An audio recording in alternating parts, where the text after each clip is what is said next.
Japan is a country of state-of-the-art technologies, old traditions, and at the same time, the birthplace of the largest and oldest mafia group on the planet is the Yakuza.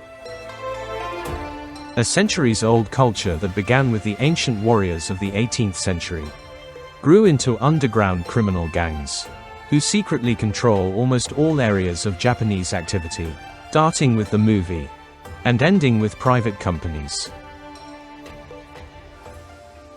The Yakuza is the path of the warrior and the code of honor. Members of these clans solved any problems that disturbed people.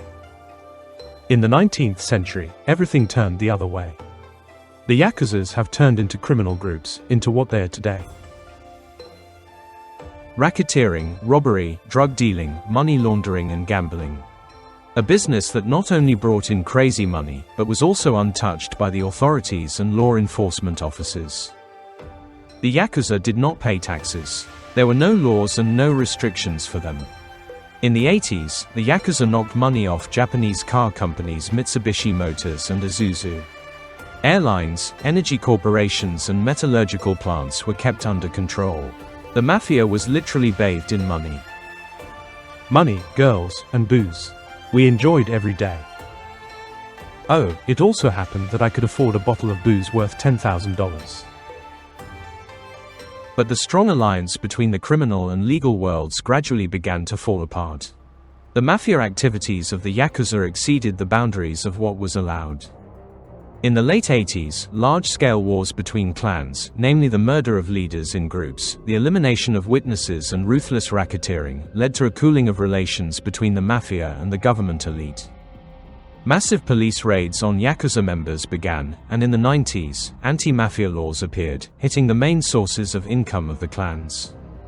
The laws against the Yakuza made it possible to suppress racketeering, violence, money laundering and various frauds. Moreover, cops were given the right to detain gang members without any reason. In this way, we have prevented many possible crimes. The tightening of laws has led to the fact that more than 184,000 gang members, who in the 60s simply freaked out in their territories, are now forced to sit underground. And their number in 2017 decreased to 34.5 thousand. Traditional business has been replaced by new approaches. The Yakuzas rob, blackmail and even resort to cyber attacks on Japanese banks. If a person does not bring money, then for clans it is a complete zero. The laws against the Yakuza work. The system is as follows: if at least one of them hurts a civilian, the whole clan will be punished. How powerful do you think the Yakuza syndicate is today? More than 2,500 groups. All of them are held by 22 clans. Once the largest and most authoritative was the family of Yamaguchi-gumi. There were more than 23,000 people in their ranks. The clan gained its authority in the war for Osaka, one of the richest cities in Japan. Bars, brothels, baths and drug dens. Control over such Japanese cuisine meant wealth, supremacy and authority in the country's criminal world. In 1960, hundreds of members of Yamaguchi-gumi surrounded the districts of the city and knocked out all opponents from enemy clans in their path by the dozens. But in 2015, due to a conflict of interest, the clan split into 3 factions. The 20,000-strong gang broke up and 2 more clans were formed, no less influential, Kobe Yamaguchi-gumi and Ninki Yamaguchi-gumi. They are followed by other families, Sumayoshi-kai and Inagawa-kai. I made material about Yamaguchi-gumi, Sumayoshi-kai, and Inagawa-kai. About how they killed politicians, journalists and high-ranking officials. It was my turn. They wanted to get rid of me. When I came to the Japanese police, they told me very simply, "We cannot help you." Unlike other criminal groups, the Yakuza has preserved traditions of both strict and hierarchical order to this day. Each clan is a separate family, where rules are above all.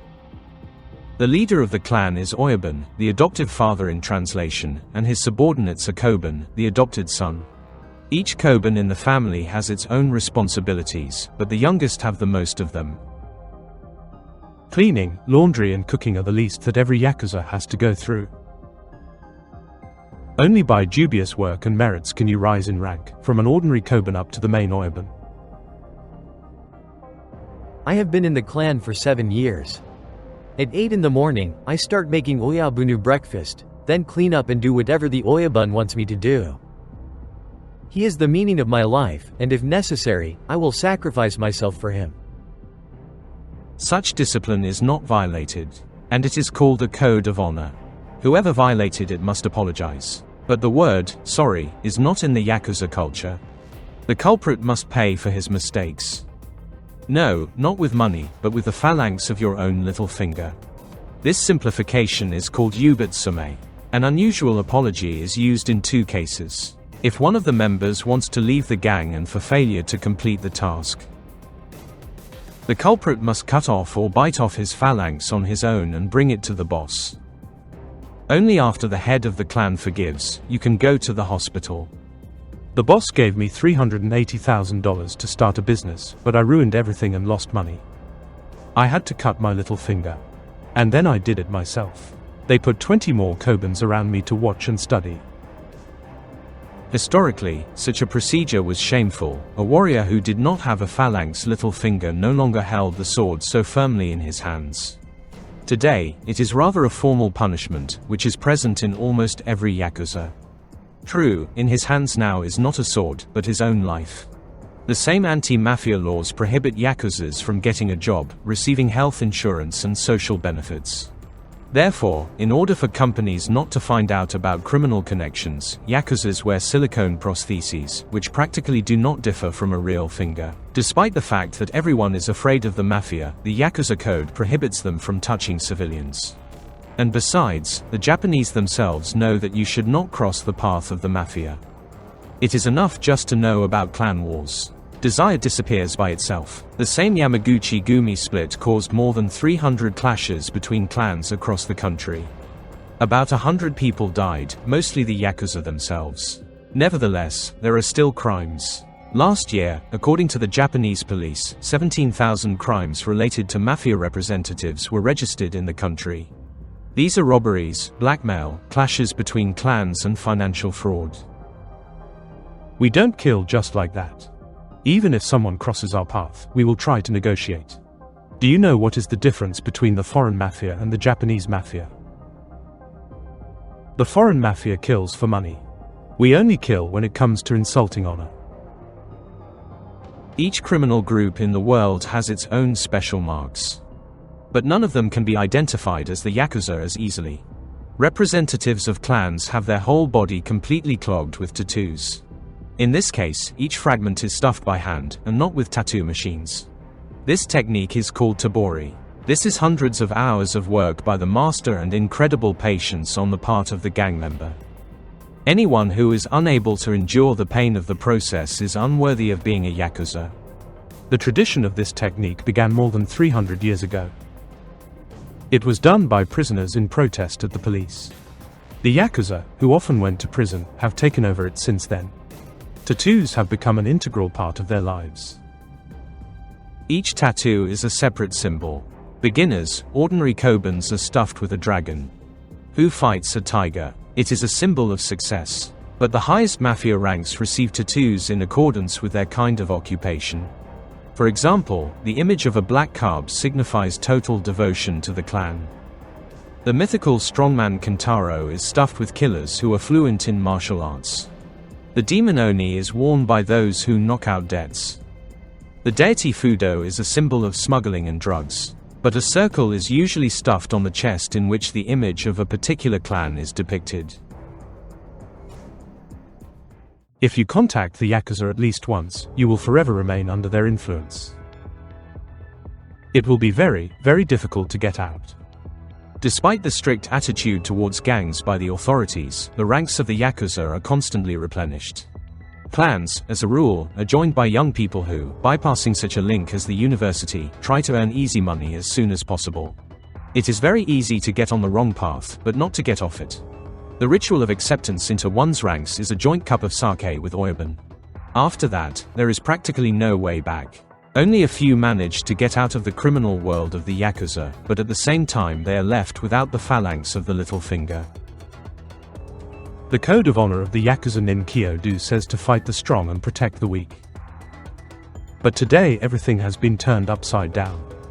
Yakuza have become ordinary bandits, they serve the strong and crush the weak.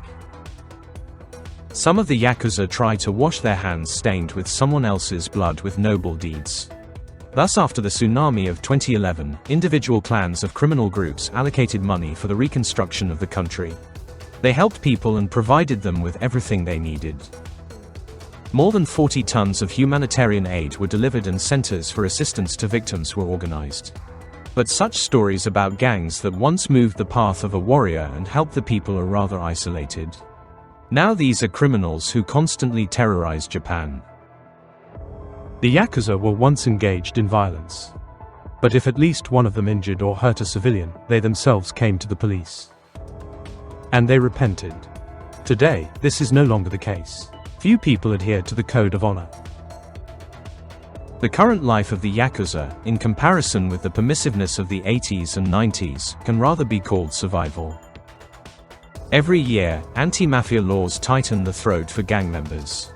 But despite this, they still find fresh breaths of air in new schemes for the withdrawal of dirty money. They organize events, clandestinely engage in gambling, steal cars and sell drugs. The largest clans are capable of earning up to $6 billion per year. If you can't take a human life, you are not fit to be called a Yakuza. It is completely impossible to eradicate the Yakuza. In Japan, there is simply no law prohibiting joining clans and gangs. The mafia is a subculture, a part of the life of the country, without which even the Japanese themselves cannot imagine themselves. If you have your own business and here you have problems, you just call the Yakuza and that's it, there are no problems. Japanese culture itself is thoroughly saturated with the Yakuza, especially when it comes to cinema. People like the mafia. The films are not of special quality, but as for objectivity, it, as well as truthfulness, is guaranteed by the representatives of the Yakuza themselves. The demand for the Yakuza films is very high. So big that we make about 50 films a year. Filming of one movie can last from 4 days to a month. And at the same time, it is important to be as truthful as possible. Otherwise, those you make movies about will just come for you. They have already come for me. Fortunately, I managed to survive. The Yakuza is culture, traditions and strength, the phenomenon of the criminal world. Once upon a time, members of the Yakuza were warriors who professed laws and respected the rules. Today, most of them have turned into ordinary bandits who terrorize Japan. Nevertheless, among the 22 clans, there are still those who respect traditions and are ready to take the sword in their hands again.